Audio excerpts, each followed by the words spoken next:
This is an example of a cardiac CT examination, and you can see it's very similar to a standard CT, except we're able to visualize the coronary arteries with very good detail, something that we couldn't do in the past. And we've done that by able to eliminate the motion of the heart.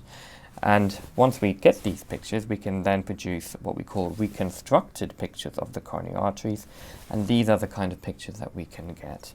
This is the left anterior descending artery. This is another picture of it. You can see very nicely we can reconstruct the coronary artery and look at it at very nice detail. This is another coronary artery. This is the circumflex artery that supplies the lateral wall of the heart. And again, we can see it in very nice detail. And this is the right coronary artery here. In addition, we can produce what we call volume rendered images, so we can actually see the heart as it is. And these are very useful pictures. They're particularly useful for the surgeon who may want this to aid in any surgical procedures that he is doing. But these are the kind of pictures that we can get. These are beautiful pictures of the coronary arteries, and we can do this non-invasively, very similar to having a CT scan. So we don't need to put in a catheter in the femoral artery. We can do this just as having a normal CT scan, and it is very quick. And these are just the pictures that we can get here. So if I show you, this is before, again, this is the right coronary artery, and this is a normal right coronary artery, but this is an example of a diseased coronary artery, and we can see here all this, what we call soft plaque, that is in the coronary arteries. And we can see this very nicely, and again here, there's a lot of soft plaque here, occluding this part of the coronary artery, causing severe stenosis up here. So this is the kind of questions that we can get. We can also do a calcium score. A calcium score is a cardiac CT, but we don't give any contrast.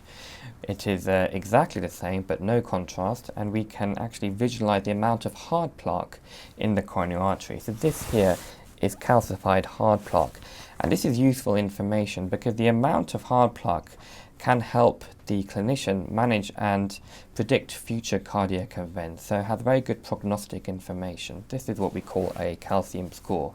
But the limitations of a calcium score is that we may miss soft plaque, which a full cardiac CT can show.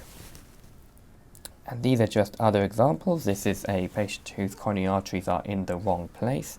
And this is cardiac CT is very good at showing this. We can see here that the right coronary artery is actually originating from the left side when it should be originating from the right side. And this is important to know because this can actually cause chest pain.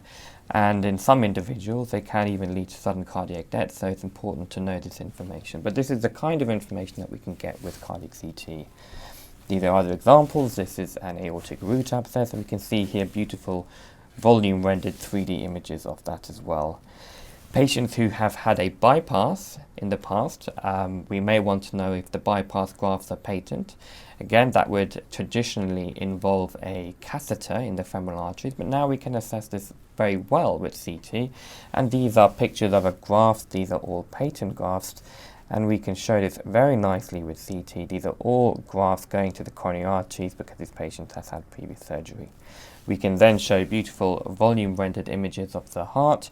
And this is again very important for the surgeon to know. He may want to know lots of questions like where are the grafts, where they're going to, also what is the aorta looking like. And here we can show the aorta. This is a lot of calcification at different parts of the thoracic aorta, but these are the kind of images that we can get. And CT has probably revolutionized the way we manage heart disease, and it has improved patient journey because it's a non-invasive test.